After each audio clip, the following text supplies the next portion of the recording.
নমস্কার সবাইকে। আজকে তোমাদের জন্য নিয়ে চলে এসেছি চাল কুমড়ো শাক দিয়ে কাতল মাছের মাথার ছ্যাঁচড়া রেসিপি। প্রথমে কড়াইয়ে সর্ষের তেল দিয়ে দিব।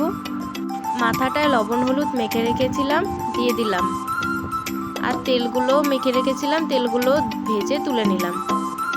ওই তেলের মধ্যে দিয়ে দেব শুকনো লঙ্কা, 5 ফোড়ন, কয়েক রোয়া রসুন থেতো করে দিয়ে দিয়েছি, পেঁয়াজ কুচি দিয়ে দিলাম। হালকা করে ভেজে নিয়ে কেটে রাখা আলুগুলো দিয়ে দিলাম। লবণ দিয়ে হালকা করে নেড়ে নেব। কেটে রাখা বেগুনগুলো দিয়ে দিলাম। দিয়ে দিলাম টমেটো, হলুদ, ভালো করে মিশিয়ে নেব। চেরা কয়েক কাঁচা লঙ্কা দিয়ে দিলাম। এখন শাকটি দিয়ে দেব। হালকা করে নেড়ে ঢেকে নেব।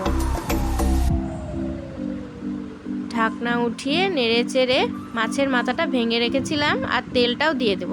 মশলার মধ্যে দিয়ে দেব জিরের গুঁড়ো, ধনের গুঁড়ো, লঙ্কার গুঁড়ো। ভালো করে মিশিয়ে নেব।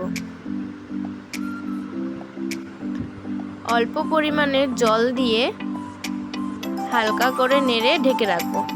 ঢাকনা উঠিয়ে কিছুক্ষণ নাড়াচাড়া করে জলটা শুকিয়ে নিলেই রেডি আজকের চাল কুমড়ো শাক দিয়ে কাতল মাছের মাথার ছ্যাঁচড়া রেসিপি।